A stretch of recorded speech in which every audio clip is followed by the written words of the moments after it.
खान award 2072 जो आज हामीले लामो समय नेपाली कला क्षेत्रको सेवा गर्नुभएकोमा सम्मान गरेका छौँ। उहाँ हरिप्रसाद रिमालज्यूप्रति अत्यन्तै धेरै आभार व्यक्त गर्न चाहन्छु। उहाँप्रति हामी कृतज्ञ छौँ, कृतज्ञता व्यक्त गर्न चाहन्छु र उहाँको शीघ्र स्वास्थ्य लाभ होस् शुभकामना भन्न चाहन्छु र उहाँबाट हामीले लामो समय प्रेरणा प्राप्त गर्न सकिरहन्छ। उहाँ आज सम्मानित हुनुभएको छ। म खुसी व्यक्त गर्न चाहन्छु। मैले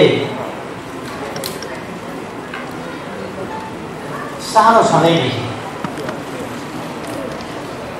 हरिप्रसाद रिमालजीका गीतहरू सुन्ने गरेँ र मैले उहिलेदेखि उहाँका केही फिल्म पनि हेर्ने गरेँ। आजकल जति अलिक व्यस्त थिइनँ म त्यस बेला, फिल्म पनि अलिक थोरै थियो। आजकल व्यस्तता पनि बढी, फिल्म पनि बढी, त्यसले गर्दा हेर्न लाग्यो। अगाडि रहेका समयहरूमा अलिक बढी भयो। जे होस्, साथीहरू बहुत स्थापित नाम, चर्चित नाम र कसैले लामो समय नै सेवा गर्नुभएको छ, कसैले अलिक छोटै समय सेवा गर्नुभएको छ। पहिले प्रस्तुतमध्ये अनमोल केसी अलिक भर्खरै सेवा थाले,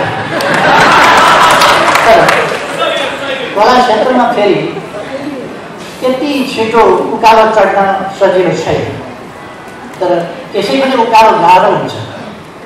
तर अनमोल केसीले चढेको उकालो र छोडेको उचाइ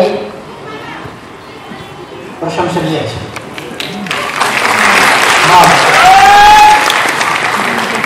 प्रतिष्ठित कलाकार राजेश हमालजी,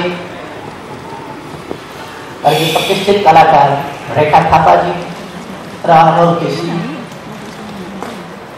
अनमोल केसी भनेपछि नयाँ पिँढीमा अलिकति बढ्दै आकर्षण देखिन्छ। सबैलाई सम्मानित हुनुभएकोमा बधाई ज्ञापन गर्न चाहन्छु र शुभकामना भन्न चाहन्छु। उहाँहरूले अझ ठुल्ठुला सफलताहरू प्राप्त गर्दै जानुहोस्। उपेक्षा गर्न नमिल्ने, नसकिने, गर्न नहुने क्षेत्र हो। त्यसकारण म आफू त कलाकार होइन, तर कला मन पराउँछु। सबैले एउटै काम गर्न सक्दैन। एउटै काम गर भने अरू समाज कसरी चल्छ? विभिन्नले विभिन्न काम गर्नुपर्छ। कला क्षेत्रको उत्थान त्यसमा लाग्छ, कोही साहित्य क्षेत्रको उत्थानमा, खेलकुद क्षेत्रको उत्थानमा, विभिन्न क्षेत्रका उत्थानमा लाग्छन् र यहाँहरू कला क्षेत्रको उत्थानमा लाग्नुभएको छ। कला क्षेत्रको विकास, त्यसका निम्ति केही हुनुपर्छ। यहाँहरूले एउटा कार्यालय सञ्चालन गर्ने भवनको कुरा गर्नुभएको छ। त्यस प्रक्रियालाई मैले अगाडि बढाउँदैछु, बुझ्दैछु। अलिकति मलाई उचालो पनि दिनुभएको छ। प्रधानमन्त्रीले भनिसक्यो भनेपछि गरिहाल्छ, नउचाले पनि मैले गर्ने काम गर्छु।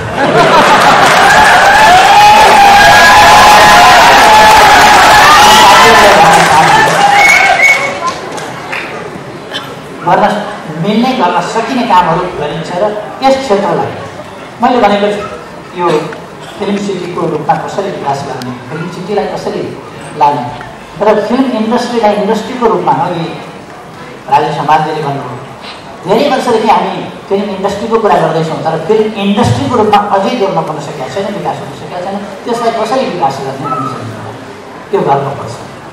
त्यसका निम्ति हामी कलाकारलाई कसरी प्रोत्साहित गर्ने, त्यसका निम्ति परिचय पत्रका कुराहरू, त्यसका निम्ति अरू जीवन वृत्तिका कुराहरू, ती कुराहरूतर्फ कसरी जाने, यस सम्बन्धमा अलिक मूर्त रूपमा सञ्चार मन्त्रीजी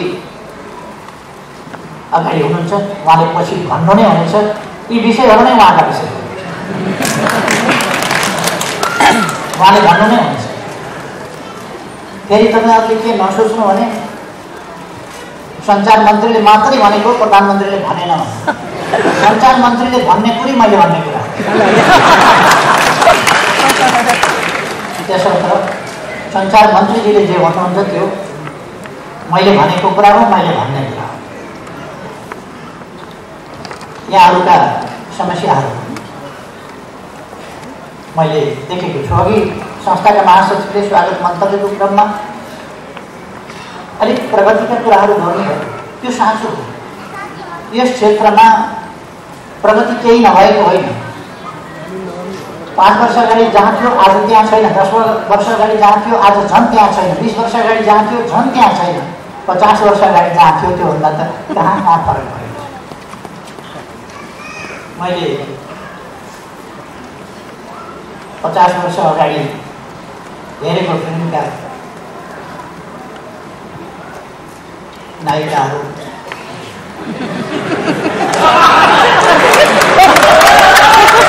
उहाँहरूलाई थाहा छ त्यति एघार होइन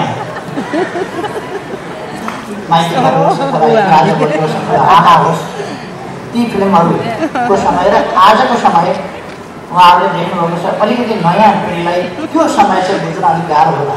अहिलेको समय बुझ्न त ठिकै छ, तर हिजोका समय धेरै अप्ठ्यारा समयहरू, कठिनाइका समयहरू ती भोगेर आएका र अब हामीले ती समयलाई चाहिँ पार गरेका छौँ। त्यसकारण म यति भन्न चाहन्छु, अहिलेको सरकार तपाईँहरूको साथमा छ, अहिलेको प्रधानमन्त्री तपाईँको साथमा। आज पनि केही कलाकार साथीहरूलाई भने, सङ्गीतकार प्रशिक्षक साथीहरूलाई भने, मलाई एउटा गीत जिन्दगीमा सिकाउन सक्छु भन्ने दुस्साहस कुनै सङ्गीतको शिक्षकले गर्छ तर सम्भव छैन। अर्थात् म आफै कसैले मलाई एउटा गीत मात्रै गाउन सिकाउन सक्छ भन्ने पनि विश्वास छैन। आफ्नो हालत त्यो छ। अनि कलालाई मन नपराएर माया नगरेर भयो, गीत मन नपराएर भयो, तपाईँहरू ढुक्क हुनुहोस्। मेरो लागि पनि म मन पराउँछु, देशका लागि पनि मन पराउँछु, मानव जातिका लागि मन पराउँछु। चन्द्र र सूर्य हाम्रो जङ्गी निशान, साम्राज्यहरू हारे तर यो झुकेन। यो कुनै राजनीतिकले भने होइन, कलाकारहरू। अनि कलाकारहरू यत्तिकै उफ्रिरहेका हुन्छन्, यत्तिकै कराइरहेका हुन्छन् भन्ने त होइन। हाम्रो रातो र चन्द्र सूर्य एउटा राजनीतिकले त्यति मिलाएर भन्न सक्दैन, त्यति छोटोमा त्यति सशक्त सन्देश दिन सक्दैन जति एउटा कलाकारले दिन्छ, एउटा कविले, एउटा गीतले, एउटा गीतकारले। कलाको सामर्थ्य नै त्यही हुन्छ। लामो समय भनेको कुरो छोटैमा टुङ्ग्याइदिन्छ। कवि हरिप्रसाद हिमालजीको गीत हामीले सुन्यौँ, जति बिर्स्यौँ भन्छु झन् सम्झिन्छु। यही कुरा भन्न त भाषणमा 1 घन्टामा पनि सकिँदैन। जति बिर्स्यौँ भन्छु अझै सम्झिन्छु। त्यसमा जुन दम छ, जुन ताकत छ, जुन कला छ, जुन त्यसले भावनालाई सम्प्रेषण गर्छ, त्यो असाधारण। त्यसकारण कला सभ्यताको विकासको, साधनाको उपज हो, अनुभूतिको उपज हो। कला बिना अनुभूति, बिना सभ्यता, बिना साधना कला हुन सक्दैन। र त्यस्तो चिज देशको निम्ति आवश्यक गहना पनि हो र आवश्यक पक्ष पनि हो। त्यस क्षेत्रको उन्नति प्रगति होस्, भलो होस्। फेरि एकपल्ट म आदरणीय हरिप्रसाद हिमालजी समेत पुरस्कृत सबै कलाकार साथीहरूलाई बधाई भन्न चाहन्छु, शुभकामना भन्न चाहन्छु। अरू तपाईँहरू पुरस्कृत हुँदै जानुहोस्, सबैलाई धेरै धेरै शुभकामना भन्न चाहन्छु। यस संस्थाले आगामी दिनमा अझ ठुल्ठुला कामहरू गर्न सकोस्, कलाकारहरूलाई हौसला दिन, प्रोत्साहित गर्न, साथ सहयोग दिन सकोस्, निराशा हटाओस्, आशावादिता जगाओस्। हामी अलिकति पछाडि छौँ, तर अब पछाडि परिरहँदैनौँ, हामी अगाडि बढ्छौँ। यस विश्वासका साथ अगाडि बढ्छौँ। यहाँहरूको साथमा सरकार छ, म छु। मलाई आमन्त्रण गर्नुभयो, धेरै धेरै धन्यवाद। अर्को बैठकमा जानुपर्ने भएको हुनाले फेरि त्यहाँ गाली खाइन्छ ढेलो हो। म यहाँहरूसँग बिदा पनि हुन्छु। धन्यवाद।